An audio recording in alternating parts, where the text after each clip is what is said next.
figures were sometimes believed to help human beings.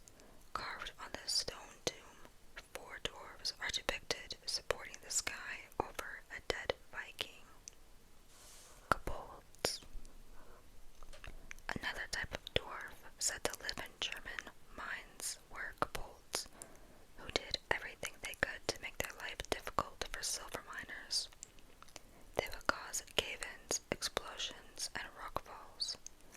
Miners lived in dread of their activities.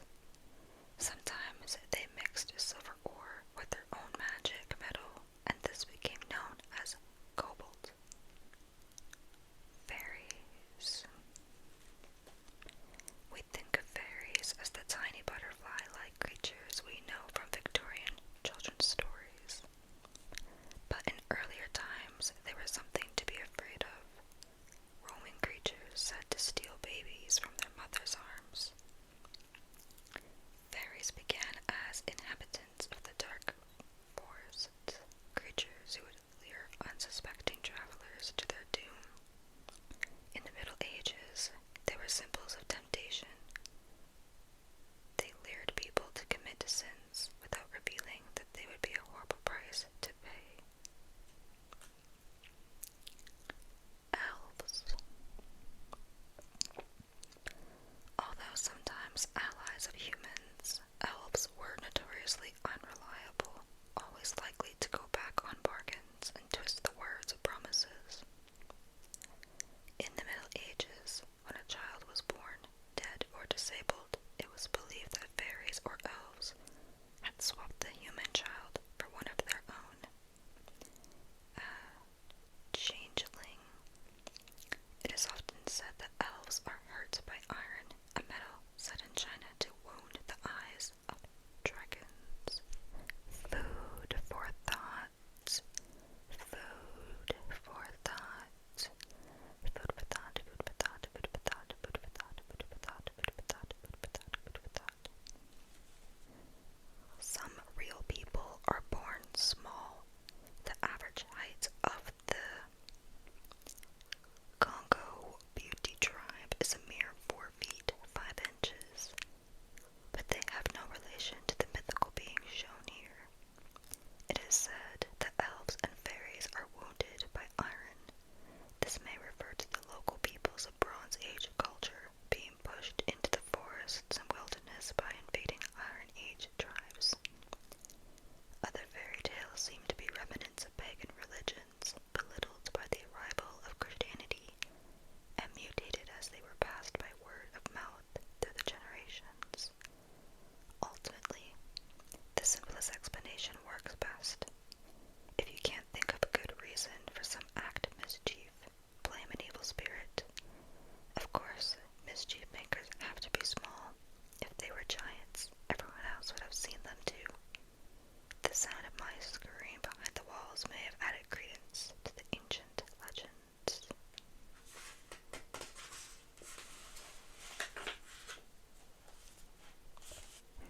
Giants.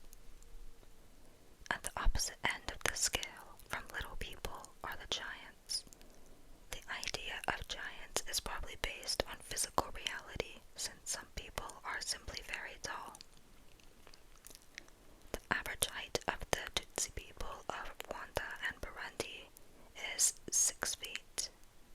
The world's tallest man on record is Robert Wadlow, who was 8 feet 11 inches when he died in 1940. Wadlow was a midget compared to the giants who scare us in mythology, such as Atlas, who held the entire world in his hands, the giant of Mount St. Michael, slain by King Arthur, and the Gigantes, a race of giants said by the Greeks to be imprisoned inside volcanoes. Our ancestors may have found it more reassuring to believe a volcanic eruption was the work of giants than to think that they were living on a ball of fire. Large natural phenomena such as the Giant's Causeway, said to be the ruins of a road built between Ireland and Scotland, were sometimes seen as proof of the existence of giants. Cyclops. Said by legend to be the builders of great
much taller than average but not excessively so.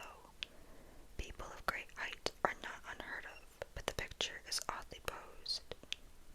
Professor Rigalton has taken off his hat, while the other two giants wear turbans that make them look taller. The image is impressive, but parts of it are cosmetic, a lot like a pufferfish that pretends to be bigger than it is. Great size, or the illusion of it, is used in the natural world to scare away potential predators. Food for thought. Food for thought. Food for thought, food for thought, food for thought, food for thought, food for thought, food for thought. There is an element of truth in these stories. Some people do grow to be very tall, but that doesn't make them monsters. Tall people often suffer from a variety of ailments, including bad backs, stoops, and tunnel vision. The latter may explain why Goliath did not notice a rock flying at him from the side. But what about the really big giant of legend? Many are folk tales that grew out of the need to explain strange natural phenomena. Most, as usual, are products of the human mind. In the earliest days of childhood, we are loomed over by adults so much taller than we are that, to a tiny child, they could seem like giants.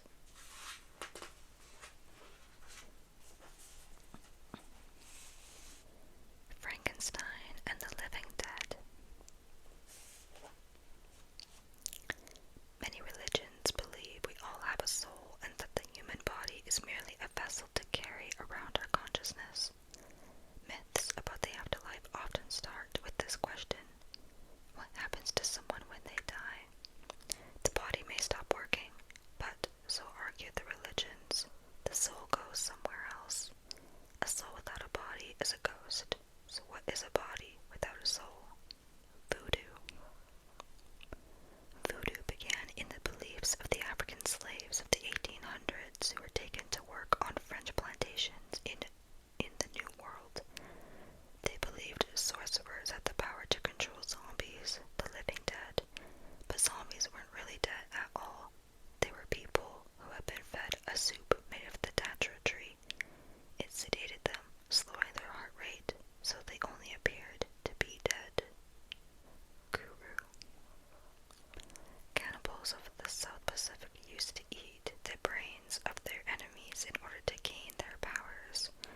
Unfortunately, eating human flesh, especially brains, is liable to pass on some terrifying diseases, including Guru, a laughing sickness.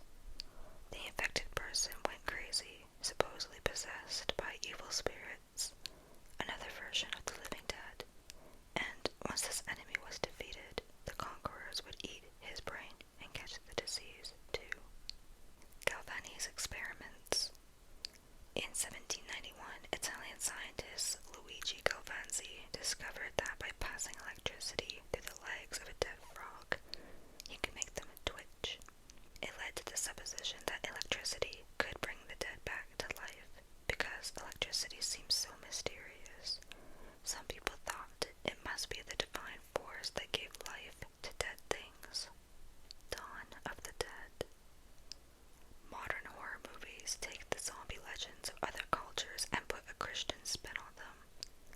They claim that because hell is full, some souls are waking up back in the bodies that they were supposed to have left behind. Some movies feature the zombies embarking on a quest for human brains, a strange craving that takes its inspiration from the Guru myths.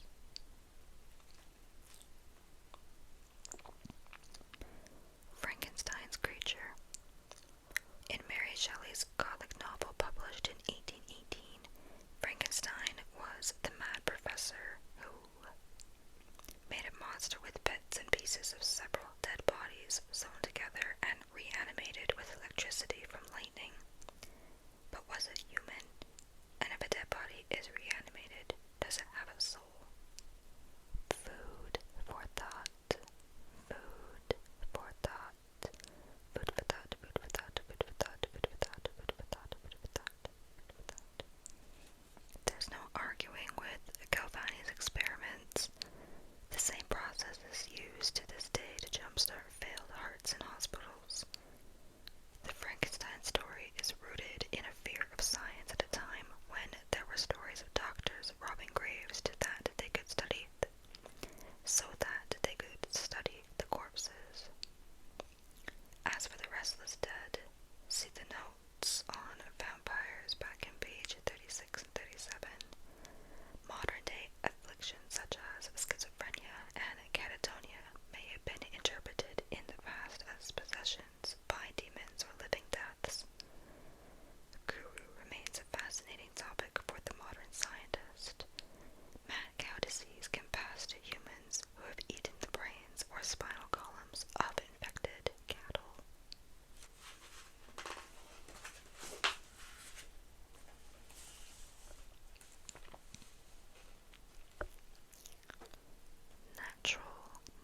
monstrous in humankind. The ancestry of some, such as crocodiles, can be traced back to the Mesozoic era when dinosaurs lived. Were we to encounter these creatures roaming free in their natural habitats, the potential dangers facing us would be very real. Killer fish. A piranha school is another monstrous fear. A single fish is ugly but relatively harmless. An entire school of these sharp-toothed creatures can strip the flesh from a creature in the water within seconds. In Brazil in 1981, more than 300 people were eaten alive by piranhas when a boat capsized near Obidos. Tyrannosaurus rex. The most famous of the dinosaurs, this enormous meat-eating predator was generally fearsome. Up to 48 feet long and 20 feet high, it weighed almost 8 tons and boasted fangs 6 inches long. These awesome creatures terrorized East Asia and North America, but luckily for us, the last tyrannosaur died millions of years before the arrival of humanity. Mammoths. Elephants are large and scary enough as they are. Imagine if they had extra long tusks and were hairy. The bodies of prehistoric mammoths have been found in the ice of Siberia, and the local tribesmen have been known to take the tusks to sell as ivory. Some people in remote parts of Russia have reported seeing live mammoths, but their stories are difficult to substantiate. The king cheetah. Thought for many years to be nothing more than a ghost story, this huge predator with a tiger-like stripe down its back has been known to carry off people along the Mozambique border. Called a Mingwa by the locals, rumors of its existence were proved true when Paul and Lena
was inspired by the discovery of dinosaur bones.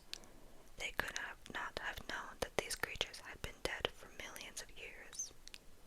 Once again, these are examples of the human mind fleshing out monsters created largely in the imagination. Snakes in the grass. The serpent is a sign of evil in many cultures.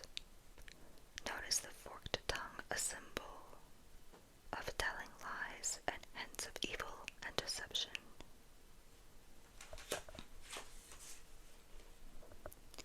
The evil serpent. Western dragons have their origins in the Greek dragon, meaning serpent. More likely to be dangerous, Chinese dragons are just powerful. Western dragons have become the personification of evil and of the devil himself, notably the serpent in the Garden of Eden. Here, St. George defeats the dragon. Some other pictures depict the dragon as a human figure. Earthquakes. On the rare occasions in the past when our ancestors found dinosaur fossils, they did not know how to explain them. Some assumed that the bones were of giant creatures who lived in the bowels of earth. When one of the sleeping giants shivered, the whole earth would quake. Thunder and lightning. In China, the word for dragon was also used to describe thunder and lightning flashing in the sky. This helps explain the longer snake-like shape of the original dragon. Of the Oriental dragon. To an ancient Chinese sage, this picture would show two dragons fighting in the sky. However, storms weren't the only natural phenomena attributed to the work of dragons. Offshore tornadoes that whisked water into huge whirling spouts were known as sea dragons. This meant that matter-of-fact reports of bad weather could have been misunderstood as attacks by supernatural creatures. Oriental dragons. East Asian dragons are normally good-natured. As long as they are respected, they can act with kindness. According to some stories, a great person may become immortal or a spirit.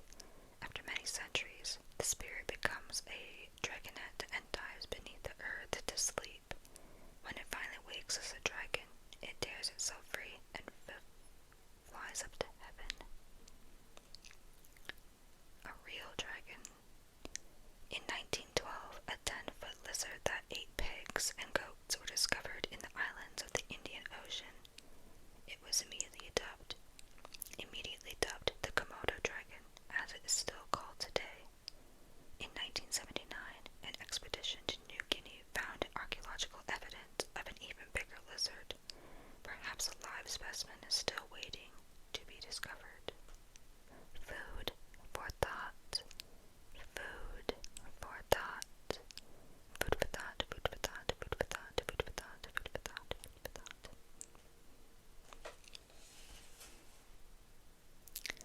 Until causes are understood, humankind creates monsters to explain fearful events, such as tornadoes, water spouts, and earthquakes. The Komodo dragon is called a dragon, yet it doesn't fly or breathe fire. If you call a pet hamster dragon, it doesn't make him one.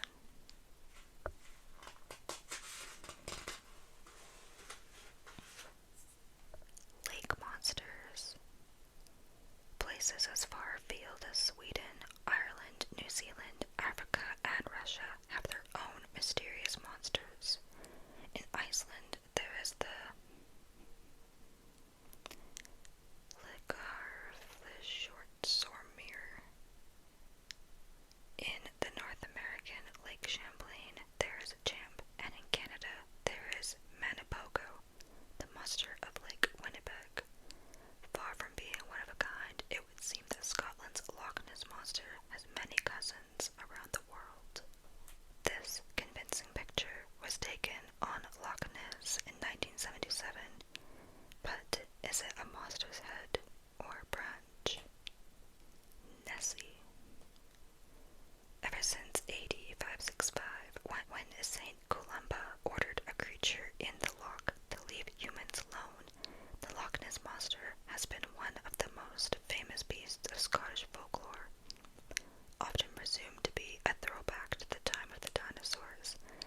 Nessie is said to have either a long neck on a large body or to be an eel-like shape, depending on who is telling the story. Does Nessie have humps? This picture, taken in 1951 by Lachlan Stewart, would seem to suggest so. Or are they just rocks? Ogopogo. In the Canadian province of British Columbia lies Lake Okanagan, where the native Okanagan Indians have always said there was a monster. They called him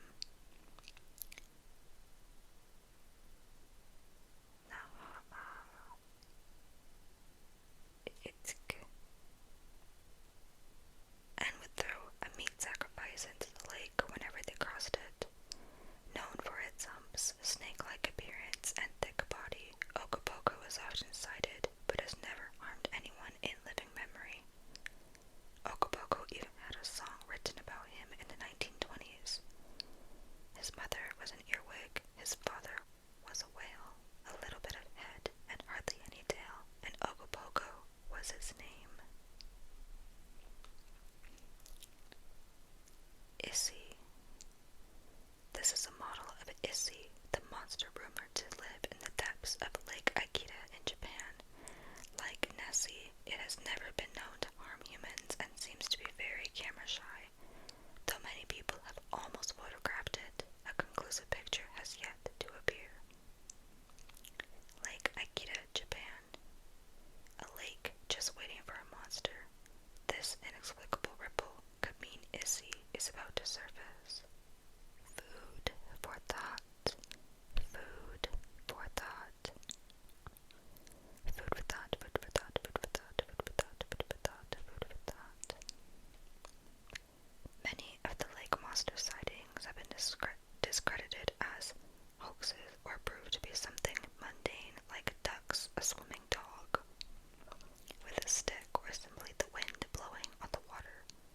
It is true that some prehistoric creatures may have survived in the vastness of the oceans, but the chances are remote of any remaining in the relatively tiny area of a lake. These things are not immortal. They would need others to breed. There wouldn't be just one monster, but several per location. If they exist, surely we would have indisputable evidence by now.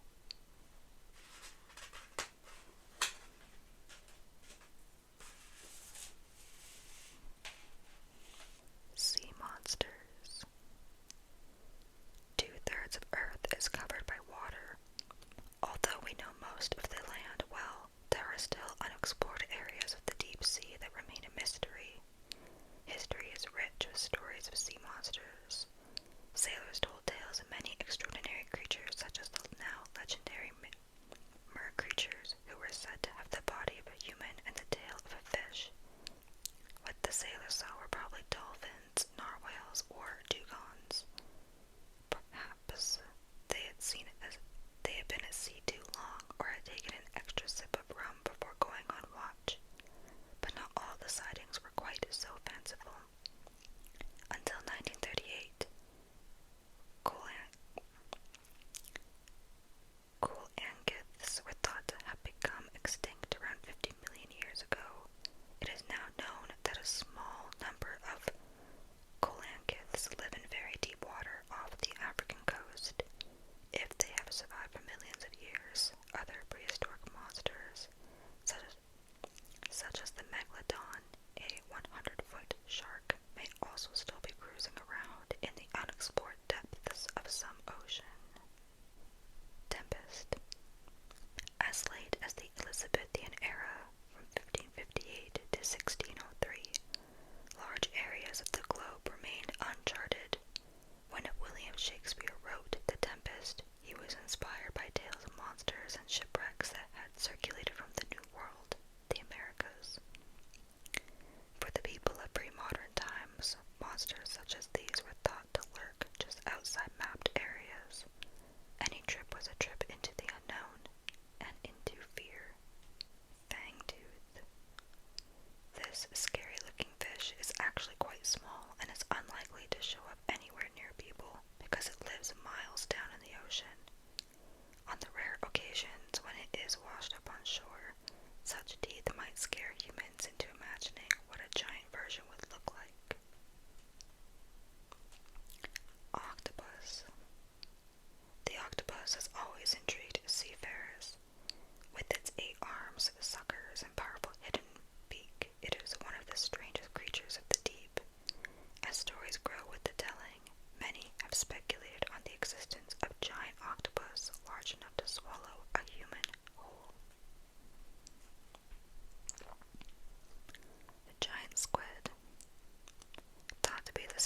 Some whales they killed had the scars of giant suckers on them, as if they had survived a battle.